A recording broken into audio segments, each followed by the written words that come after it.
Well, Star Trek Discovery is still on hiatus. It's going to be for a while.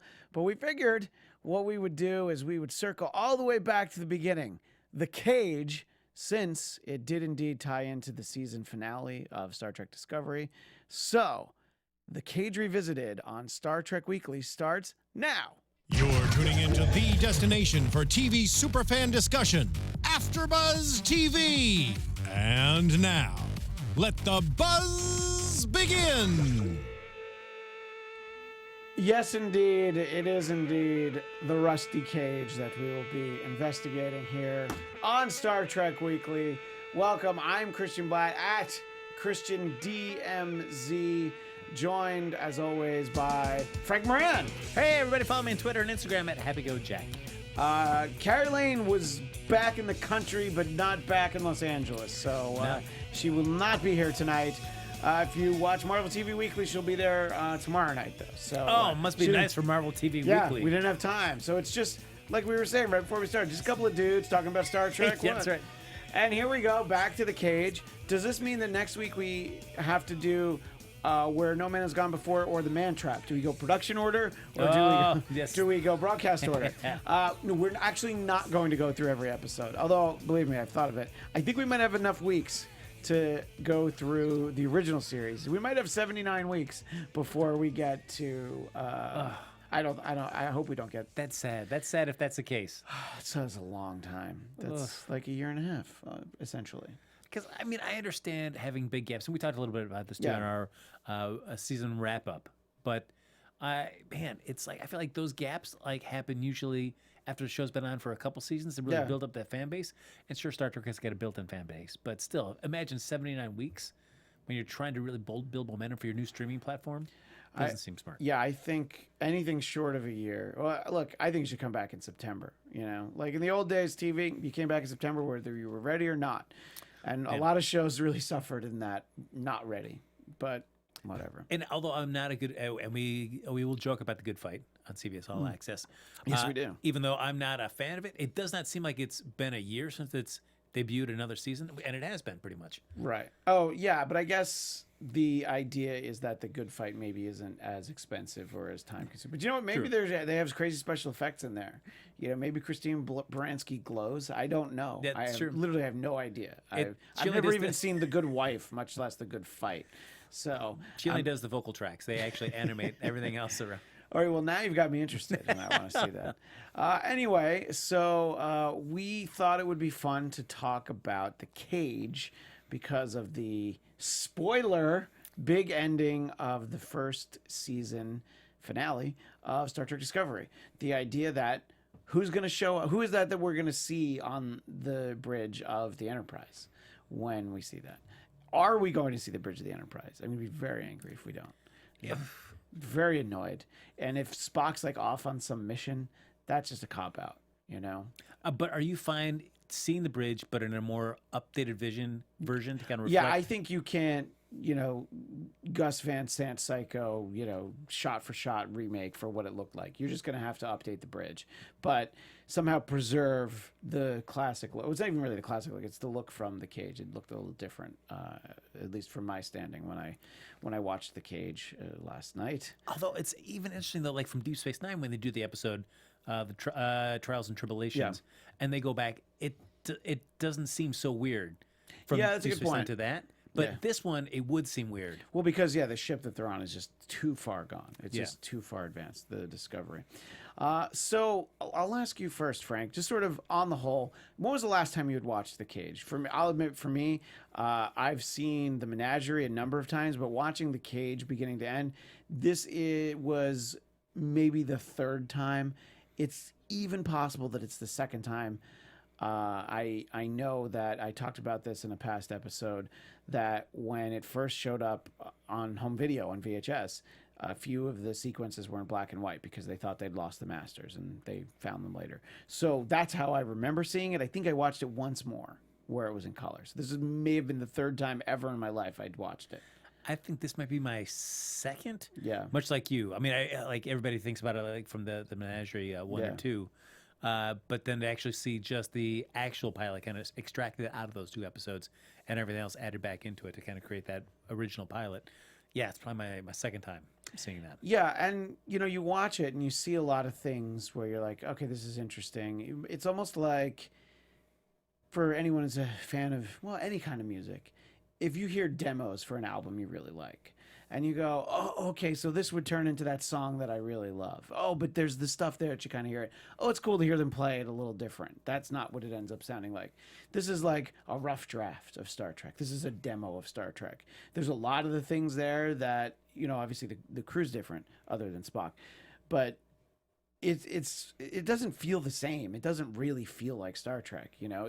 To me, it felt like a not that exciting science fiction movie from the late 50s or early 60s, and some of the actors just kind of, I'm like, I feel like I've seen movies with some of these actors on Mystery Science Theater 3000, What were some of your overall thoughts as you watched The Cage? It is interesting because watching that, and it's tough to put myself back in the context of a 1960s television executive watching that, saying, hey, this is a script that we kind of greenlit the pilot, and now this is what we're getting back. I don't know if this is exactly what we envisioned.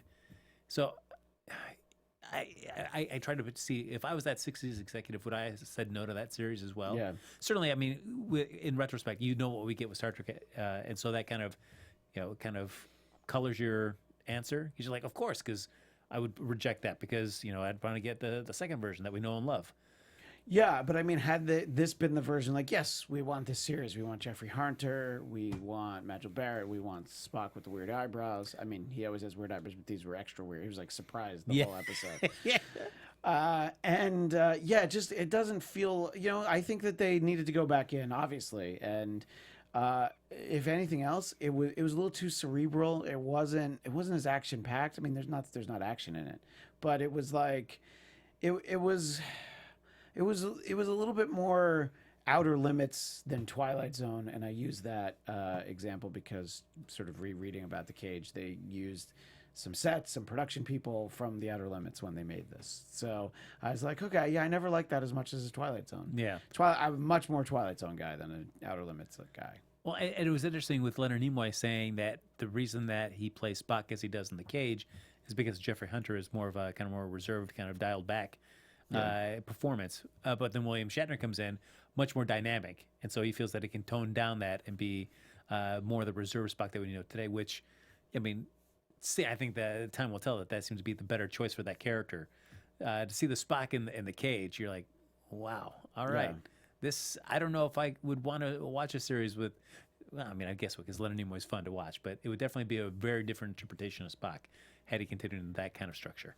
Yeah, I definitely agree, and it's I mean, that's the one constant that's still in the finished show is Spock and the Enterprise. So those are the two things that are the same, and for the most part, I guess the Enterprise looked the same, but there's some noticeable differences. The fact that the Doctor and other crew members are wearing like paper jumpsuits, and I was just like, is that something that they're trying to say about the future, or are you just being really cheap and low budget? I mean, they don't even look like the Dharma Initiative jumpsuits on Lost. They don't even quite, like, not that snazzy.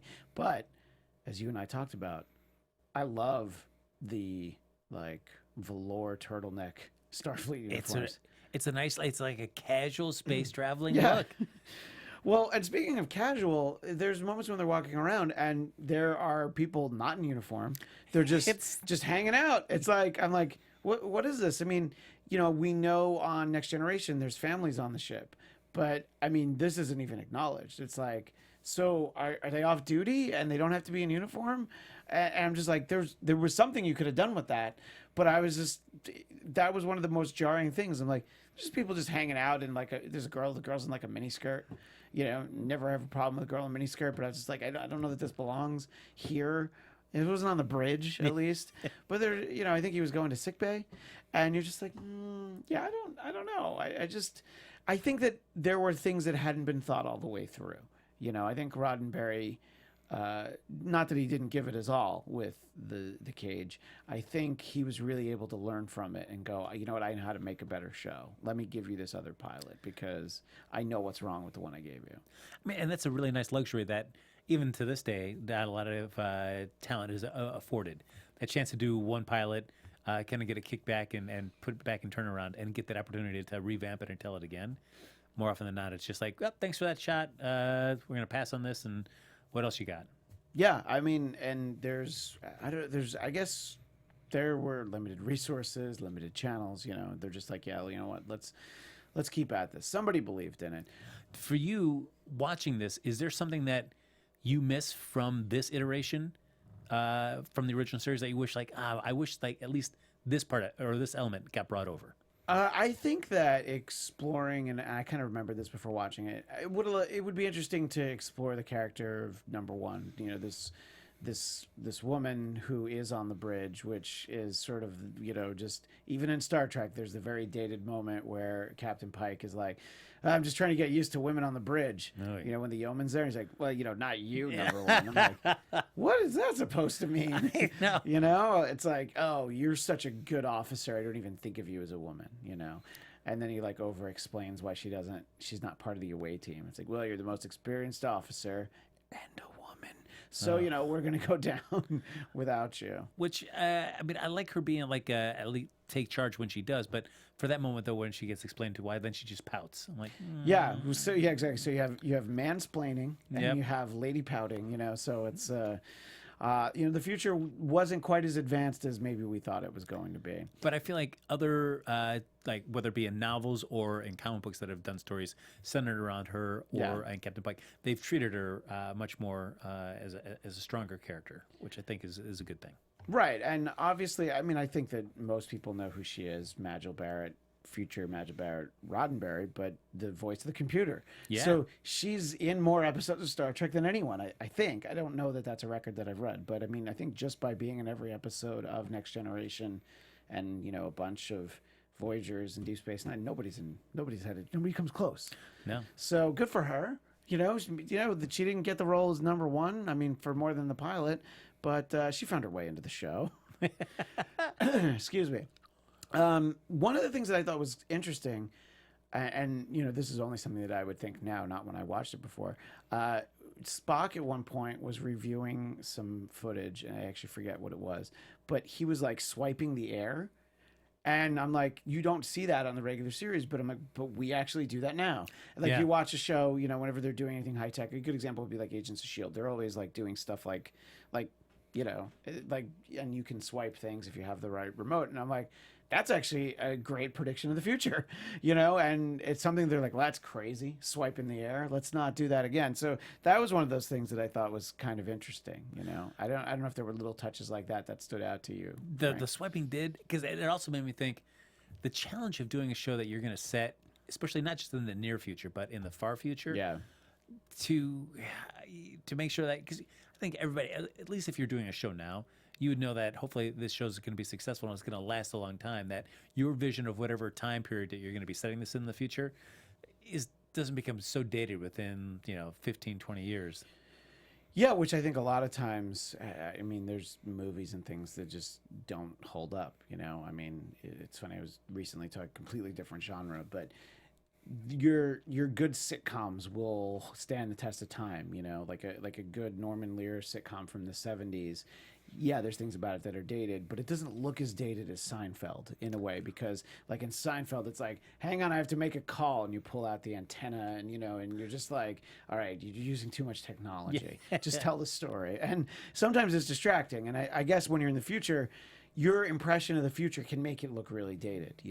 Obviously, whenever you see a original series communicator, you think of the old flip phones. I had the StarTech phone that was pretty much a communicator, and I was like, this is amazing, it's like Star Trek. And now you have something that's more like this, that it's like, well, it's a calculator, I guess. I don't know what I thought the future would look like. But anytime you had those the old school flip phones, I would treat it like a communicator. Oh yeah, yep. Pop it open. And by the way, never once did Scotty beam me up. No. Yeah. So, but especially when you're dealing with I guess a pilot where the budget's not that big anyway, the choices that they make for like Dr. Boyce and stuff, or just some of his looks, or like the the doctor. Yeah. I was just like, who's this guy? With his pouch and the little tiny little booze drink that he gives to Pike. Like, All right. He's like, yeah, want a martini. And so that's sort of the interesting thing. Let's talk about Captain Pike, because that actually was one of the things that we really wanted to get to. So it's interesting how they want to introduce us to Captain Pike at a point where he's like already kind of run down and he's thinking about taking a break and maybe just cashing in the whole thing. You know, it's like he's already tired of being the captain, but we haven't met him yet. And it's not even a bad choice. This is an interesting choice that we meet him and he's like, I don't know, it's a lot of pressure to be the captain. You know, maybe I want to go have a picnic every day, or, you know, hang out with the horses and things like that, which obviously set up what the Talosians, is that how we would actually conjugate the people down there, the big heads, the way that they sort of try to figure out, you know, what his desires are. And so we see some of that stuff. So I think it's interesting, and I think that it says a lot about him that he takes this very seriously. Not that Kirk didn't, you know. I think he's told us on multiple occasions the well-being of how many crew members he's responsible for, things like that. And it's sort of like just a real moment of like, oh yeah, this isn't like fun hanging out with Gorns and Vulcans, and, you know, it's like, this is a real deal. Like, people are going to die every time you do something, you know. And I mean, what did you think, sort of getting to, you know, actually know Captain Pike a little bit? For me, it's just, and just everybody's mileage may vary on this, but my lowest percentage choice for introducing a character like this in this kind of context is to already make him kind of like burnt out. Yeah. Like, well, you're supposed to be getting me invested in this universe, and I already am looking at somebody that is no longer interested in maybe being a part of it anymore. Right. How am I supposed to be interested if the captain isn't? Yeah. It is an interesting choice. It's just, it's a different choice. And yeah, I mean, maybe that's like a season 5, you know, like, yeah, you know, this is hard. All these Star Treks that we're on are hard. It would be great if they actually referred to them as Star Treks. It would have been fantastic. But I phrase it that way because I liked some of the phrasing that wasn't quite there, like time warp factor 7. Yes. Was one of the things I wrote down. I was like, time warp? It's not really how the warp drive works, is it? It's not, you're not really warping time. But let's do the time warp again. It actually made me think of Rocky Horror Picture Show. True. We even get him singing Engage at the end. Oh, yeah. See, and it's funny because I wrote that down too. Engage. I loved that. And I was just like, wait, that's Picard. Yeah, exactly. Engage. Where did, like, who took that and saved it for, well, not saved it, but like decided in Next Generation? It just makes me think, like, was Picard just a big Pike fan? And it's like, oh man, I like the way that Pike ran the ship, and he was always known to say engage. Like, oh, I want to pick that up if I'm ever captain of a starship. Yeah. No, I know. I think why that's actually a good question. I wonder. Let's ask Sir Patrick Stewart when he's here on the show. And just a matter of weeks, folks. Yeah, any day now. Yep.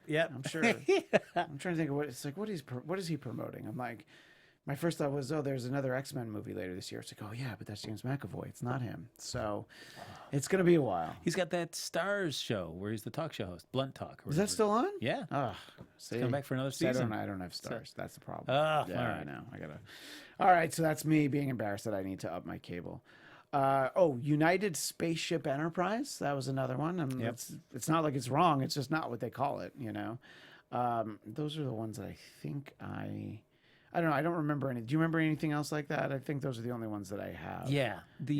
It is interesting, like, when you get a second chance to tell this, to kind of go back through everything, and you say, like, is that really the best way we could say this or title this? Let's run this around. Yeah. We got the luxury of a couple weeks now to run around the writer's room. What can we do? Can we make this a little bit better? By the way, do you think that the title sequence we see in this version of The Cage was actually produced for it, or was it after the fact that they stuck it in? Because it put the low in low tech, and I almost feel like it was in black and white with just this blue font over it. And by the way, it said starring Jeffrey Hunter. Created by Gene Roddenberry. There's nobody else in the show, just good old Jeff Hunter. Sorry, Leonard. Yeah. Sorry, Joe. Yeah. Yep. I feel like, I mean, it had to be, I mean, I guess it'd be interesting to see, like, just for pilots, you got to do quick credits. Yeah, and I think a lot of times pilots get made, there actually aren't title sequences in them, you know, like sometimes they even air that way just because the running time just doesn't allow for it. I feel like if you know you get a series commitment, then you could go ahead and throw some title credit sequence in your pilot. But otherwise, yeah, you're right. Why waste that time on this? We don't even know if it's going to series. You know, and it's interesting because you mentioned the budget.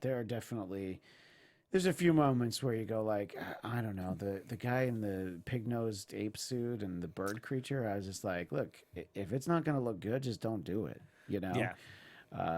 We were talking about the X-Files beforehand. They did a really good job. It's like, oh no, we can't show the monsters because we don't have the money to show the monsters. Let's just make that more interesting, that we can't show it. So maybe just an arm of a monster, or just you hear it roar like, oh, I don't want to meet that guy, you know? Or I guess it would just be a very stylistic choice back in the 60s to shoot it like that, where it's dark and in the shadows, where you could do what the X-Files did and hide it and only see like glimpses of a creature in the shadows and get away with not be able to fully realize it. It would be a very different look for Star Trek, but in maybe some ways it could have been better. Yeah, no, I think that there's obviously potential there, and it was nothing other than a budget constraint. That they're just like, well, these are what we have, you know. I mean, look, not that it was cutting edge technology on the actual series, you know. I mean, if you look at the Gorn close enough, I'm pretty sure there's a zipper back there, but that's all right, you know. But like that first transport sequence, man, it's just like, whew, just taking a time. It took as long as looking at the Enterprise in the motion picture. You're like, okay, we get it. They're going down to the planet. Let's get there. Like, they could have walked. It wouldn't have taken so long. And I don't know what the decision was like in the editing room when they're putting this together. Like, let's really draw this out. Like, why do you care about that? Yeah, the transporter sequence is like something they would use in later sequences to show that the transporter isn't working. Yes. You know, and it's like, oh, okay. You know, finally we got you through. One thing I did like, I thought that they have that drill down on the planet. And I was like, well, that actually looked kind of cool. You know, I mean, factoring in when they made it and all that stuff. I'm like, I don't even remember this. You know, and like, it was for nothing, the space drill, but it looked kind of cool, I thought. Overall, I think it's honestly, it's a different style of storytelling and of acting. It seems more stilted and not halting like Shatner's known for, which I kind of did intentionally. But it's different. It's very matter of fact, and like I said, it feels like not great movies from the same time period, you know, like sort of your B movie science fiction movies. And I can't even put my finger on what it is. I mean, some of it's just very average casting. A lot of members of the crew, you're just like, so all right, so if they kill this guy, that'll be fine. You know, it doesn't matter. What did you think, sort of from a performance standpoint? You could talk about the leads, but also just everyone that was throughout the course of the episode. Yeah, I don't know. I mean, in some senses, it's like, well, there's part of it's like, well, it's a pilot. It doesn't really count. So that's true. As long as you're conveying the broad sense of what we're asking for, okay, we don't have the time or the money to go back and do a lot of reshoots. So we'll get it and we'll go. Yeah. At least this is hopefully good enough to convince a studio executive, like, yeah, okay, you got a season order. Yeah, but you're talking about just get it and go makes me feel like, did Ed Wood direct this? You know, where it's like one take, let's print it and go, you know? But no, yeah, I mean, it's a good point. I mean, I think that just some of the interactions were a little clunky, you know, and it like Pike talking to the aliens, you're just like, you want to do another one of those just for me? Yeah. You know, just try. You could. It is interesting to think if this had gone to series with Jeffrey Hunter still in there, like his performance as Captain Pike is just, man. And I don't know if that's because the way we're coming into it that he's already burnt out. So he's just kind of running it through that whole filter the whole time. Whether he gets reinvigorated by the end of this episode, and then if we were to continue on into a series, we'd see a little bit more pep in the step kind of Pike. Yeah. Maybe that would make a different performance. But just based on this, I'm like, oh, man, is this a captain I want to follow for a 5-year mission? It's true. There's times where he's so low energy, you'd think he's already in the little box he's in the menagerie. I'm like, just blink twice, Captain. It's just a joke. He's not really disabled in the menagerie. Just a little Star Trek humor. That's what we do at Star Trek Weekly. And by the way, the yeoman, the female yeoman, I'm like, is she like 15? Like, did you just let anybody? Colt? Yeah. Wow. Did you? That's her name. I did. I like was looking. I'm like, what was her name? I just didn't catch it, I guess. Yeah. And then of course there's like just the awkward moment on the bridge where she's like, "So Captain, which one of us would you have picked?"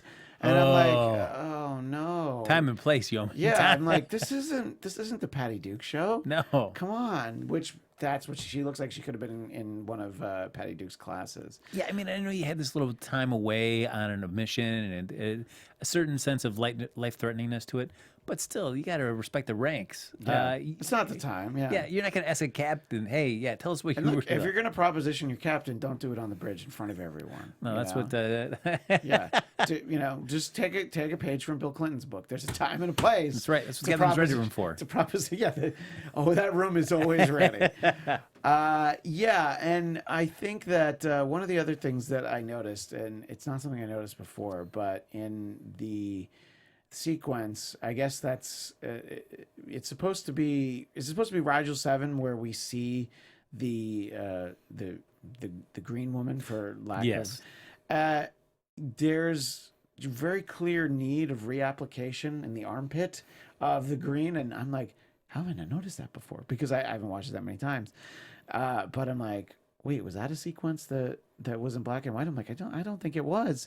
And I was just like, they did not do a good job with that green. I mean, and by the way, it's whatever color they used for the Wicked Witch in Wizard of Oz, that's the color they had. Yeah. Just like, yeah, we got some more of that. We got some Wicked Witch shellac from 1939. We'll just go ahead and use that. No worries. But then, as I'm sure you probably read as well, when they were doing the original test footage with Michelle Barrett doing it in the green, and it was coming back, and they would color correct it, and so it would kind of come back so she looked regular. Like, why is this? Yeah. Why is the green not turning up the camera? Why isn't it green enough? Yeah, no, it's a great point. But I don't know. I mean, look, we can pick apart some of the acting on the episode, which may be unfairly, but well, I will say one thing I do enjoy, and just the difference of Spock's relationship with Pike as opposed to Kirk, where for like Pike that you see a true like a mentor-mentee sort of kind of thing, and with Kirk it ends up becoming more like a brothers. Yeah. And, no, that's a great point. Yeah. And so a very interesting distinction. And I was always excited to read novels that were set back in the early days where Spock was with Pike, just to read how more about that dynamic. Because I thought that was a really interesting distinction between the two. Do you remember any of those that were particularly good? Or I don't want to put you on the spot, but yeah, I mean, because I've seen covers of those, and I'm always like, oh, that might be interesting. And then I'm more of a comic book reader than a novel reader. I have to look. I can remember the cover in my head, but I can't remember the title. That's all right. I'll find it. Put you on the spot. Yes. But... No, I'm on the spot. Yeah, on the Spock. And then there was this dialogue that like at one point Spock says, "Switch to rockets. We're blasting out." When they're trying, and I'm like, I don't think they've thought about how this ship works. No, They just didn't think it out. And, I guess sometimes one of the things about Star Trek that might make it not for everybody is that they can over-explain things. But they really want you to understand, like, in this world, this is how this works. And they're like, you just switch to the rockets? Like what does that even mean? I don't know. Where are the rockets on the Enterprise? Yeah, that's what know it's that. like. I've never seen them. And, like, if they're there, like, why don't they use them more often? So, yeah. Spock is just so... interesting. Like we talked a little bit before about the reasons that Leonard Nimoy made the choices, but just watching Spock in and of itself, it's just, man, he's just so much more of a, just emotional sort of. Like he's just very loud and he's just out there more than. Yeah, I mean, it's more of just sort of like a kind of one note, and I don't think a lot of these characters were fully developed, which. Again, if you had shot, say, 4 or 5 of these before it aired, maybe you do go reshoot some things and add some depth to some of the characters. But yeah. But it is interesting because I mean they rewrite it again and they come out and they shoot it again with Shatner. They bring him in his place. But like when you see that version of it, the Spock that we see in there is much more dialed in to what we know and love by that point.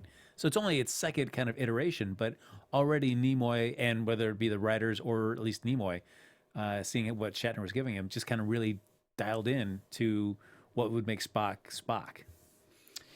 Yeah, I know. And now it's like, oh no, I do kind of want to watch that again. I haven't seen that. I haven't seen that in a long time. Well, I probably more recently than this, where No Man Has Gone Before. But another thing that was, so when they go on the picnic, there's like, this happens a lot even on Next Generation, that there's just a matte painting behind them. Yeah. But I'm pretty sure that matte painting was in black and white. and I was just like, I just figured nobody was gonna have a color television set, did they? They're just like the open with the Enterprise is mostly in black and white, and I'm like, no, this is fine. We'll just have the green chick for the people who. I don't know that. I just thought that was it. Were there little things like that you were just like, oh, this? It's like seeing the seams a little bit. Things that you're just like, just a little bit more money could have made it look so much better. Yeah, well, it was interesting with the with our green Orion girl. Yeah. Just how much that would capture the. At least whether it be the imaginations of the writers or at least of the editors, were like, "Yep, we're going to put this in the closing credits." So yeah, that's actually a really good point. I mean, it's definitely a compelling visual. Yeah. It's like, yeah, this woman is green. When have you seen that before? Wizard of Oz. But other than that, when have you seen it? But you can throw water on her and she will not melt. Do you know that for a fact? No, that's true. Not my Orion women. That would have been in season 2. Yeah. They would have gone back to see that. What do you think of Dr. Boyce? I mean, certainly Bones McCoy, he's fantastic. Yeah, Very integral part. it's tough to compare, but I mean, yeah, this isn't this has got to be like sort of, if you were going to rank all the doctors, this is going to be below Dr. Pulaski. No offense. Oh, Well, come on. I was just picking. So I almost said Robert Picardo, but I'm like, I actually really liked him. I didn't like Voyager, but I really liked him as the Doctor. Yes. The Doctor program. So I know, just being mean to Dr. Pulaski. Well, no, but I would think like, Boyce, I might put him above Pulaski. I don't know. Yeah, I mean, there's not a big sample size. Not that Pulaski has a huge sample size, just 22 episodes. But yeah, it didn't seem to fit. But I guess it fits this version of the show. Like if you just airdrop him into the Shatner Star Trek, I don't feel like that fits right. But I guess with sort of the way that Jeffrey Hunter's playing it, it's like, yeah, we're gonna have a martini. There's ice. I'm like, okay, I guess he's your bartender. I mean, it was like an interesting conversation. It's like there's things you tell your bartender that you wouldn't tell your doctor. But I don't know. He just didn't feel like a doctor. Maybe because that's how we meet him. He's like serving martini to his client. It is the weirdest thing. Yeah. Where like he will just change what he's doing depending on what the needs are of his patient. Yeah. No, that's a good point. Do you need to get in touch with the loved one? Here, come here. Yeah. I'll write a note. Yeah. No, that I think out of everybody, and maybe it's because he has more to say than some of the other faceless, nondescript crew members. He really stood out for me. Actually, it was like I was just like, I am not into the Doctor.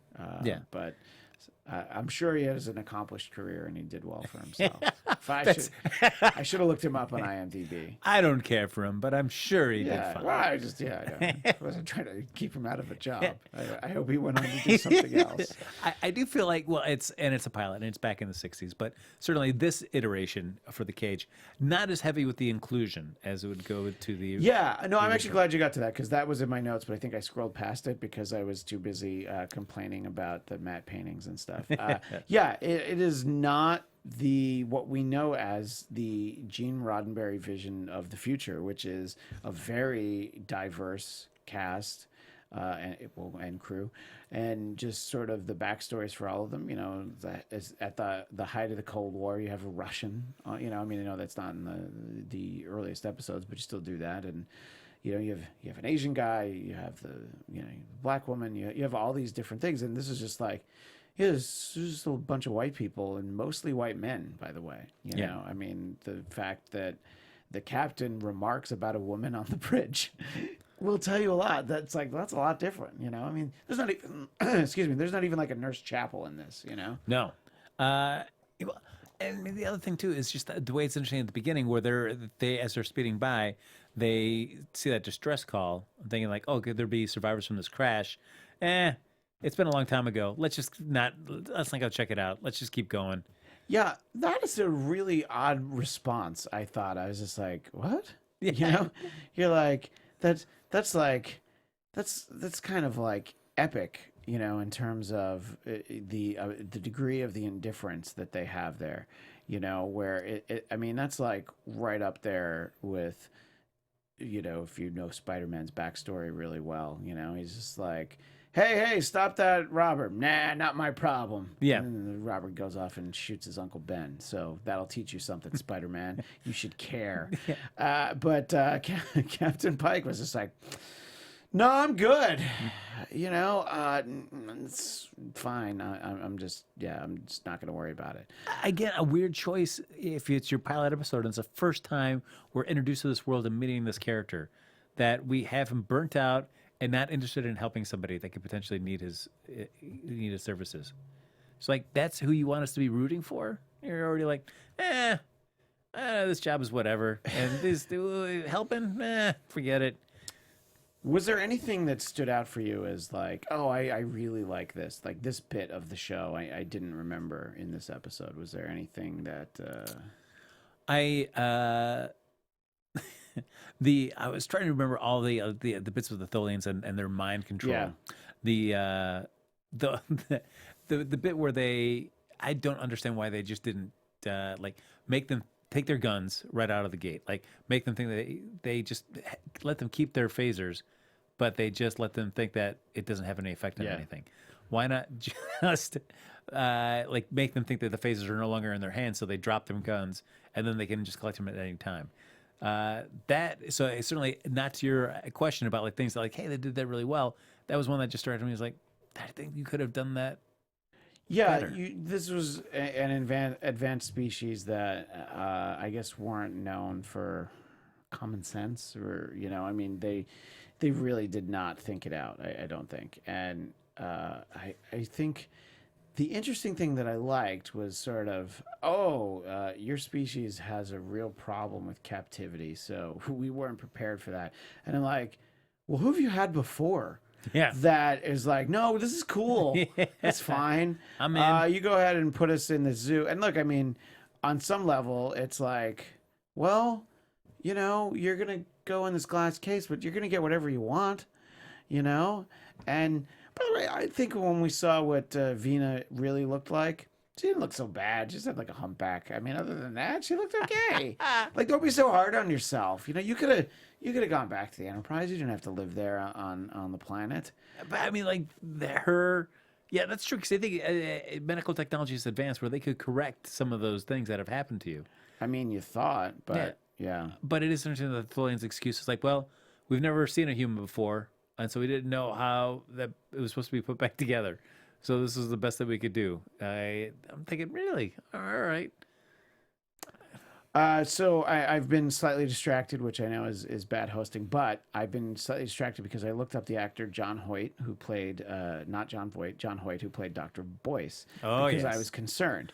So I wanted to make sure that he had an all right career because I was so quick to dismiss him. He was on 82 episodes of Give Me a Break, the sitcom with Nell Carter. He played Grandpa Stanley Kaniski. I don't remember the show that well. I've definitely watched it, but it was just the way that the TV was always on. I don't know that I was paying attention.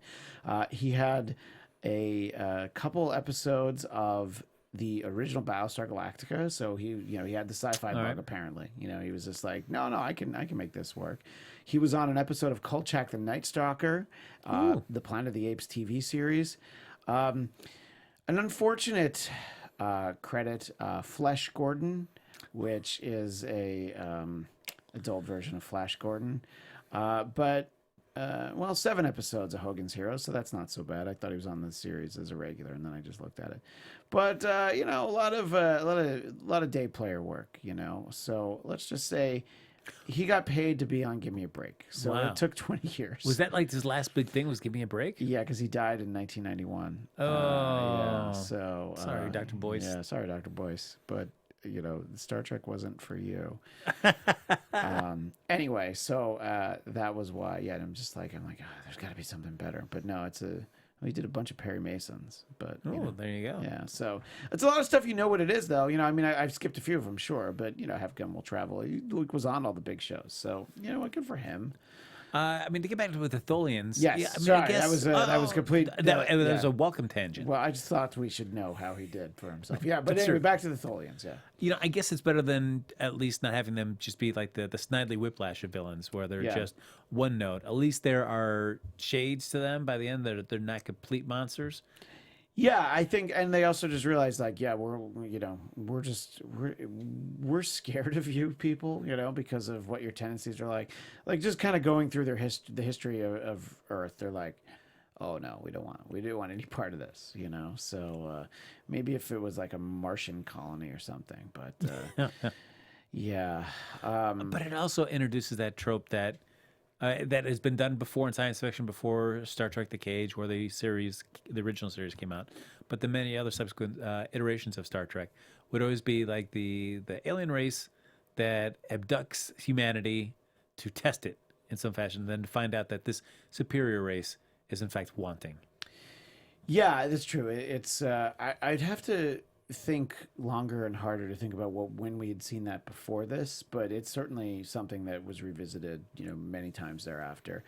It's almost like this works better as, like a short story or something, like the concept of that. I mean, I think that it's an interesting villain for your introductory episode. I mean, obviously the Klingons hadn't been formulated, but something that is going to be like, okay, so a villain that we're going to see regularly.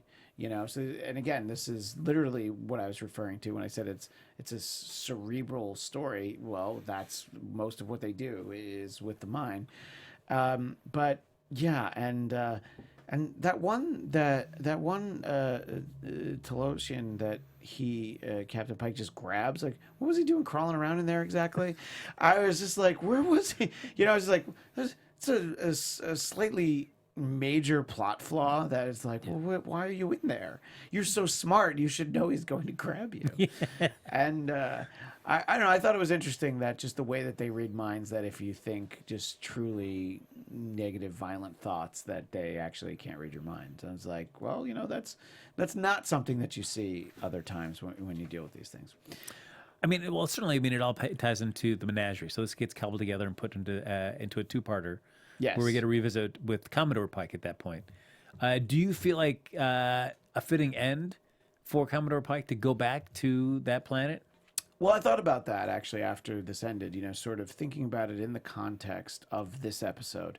So the way that it ends, he has pretty strong feelings, but then, of course, he's much worse off than Vina, I believe her name was. I had it in front of me earlier.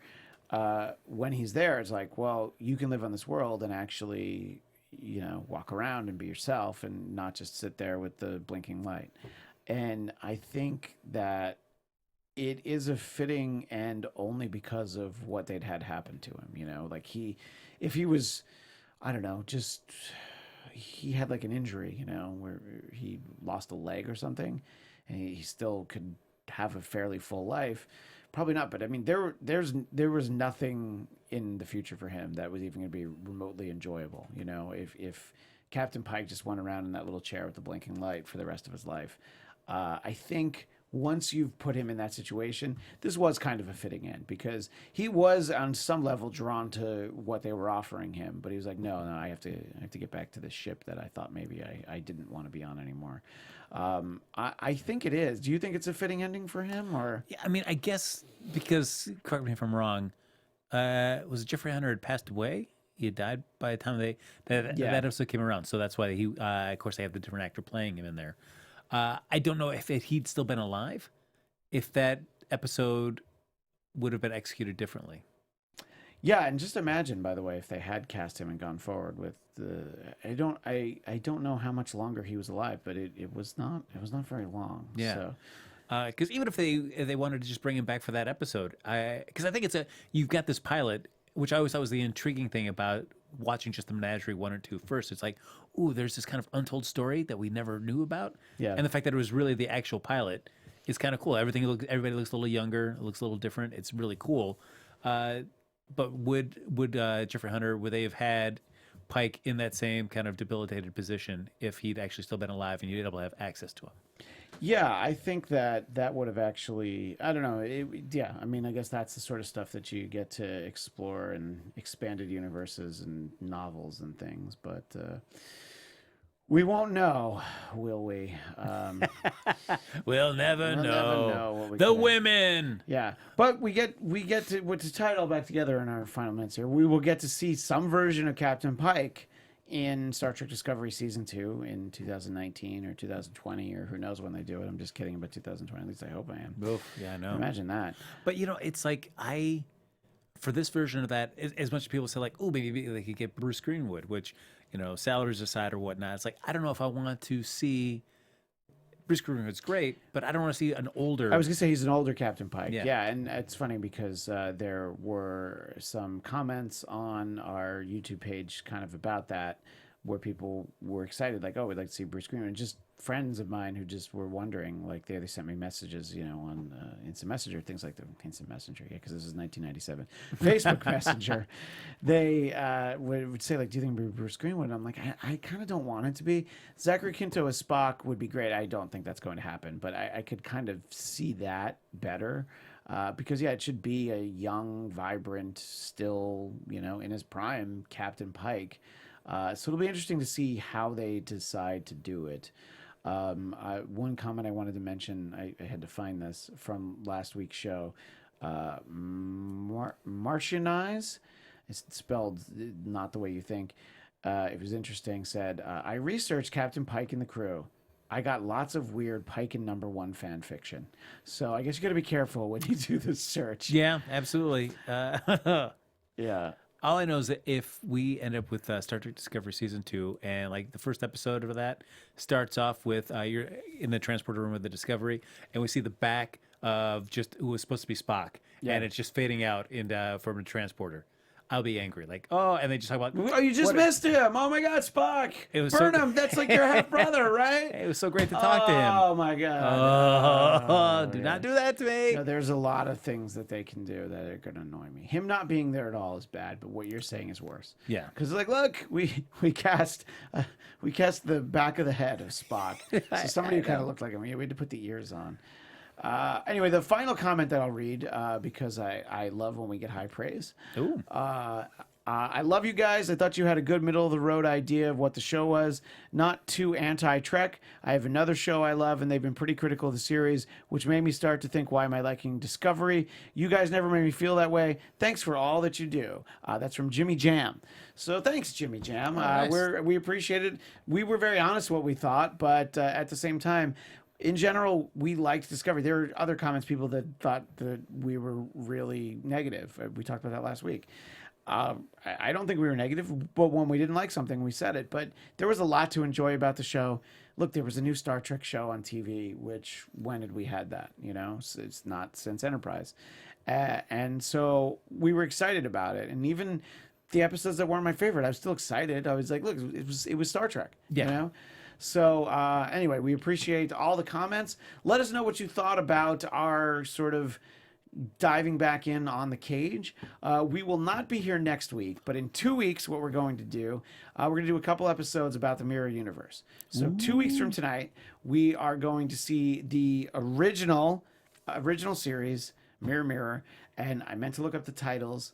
There are 2 episodes of Enterprise that deal with the Mirror Universe. So we're going to talk about those 3 shows. And I'm so sorry that I didn't look. I'll put them in the comments for this episode. I was like, oh yeah, make sure you put that in. I didn't put it in my notes. I was just so focused on the matte painting in the cage, looking like it was black and white. What can I say? But anyway, so that's it. Again, not next week, but in 2 weeks.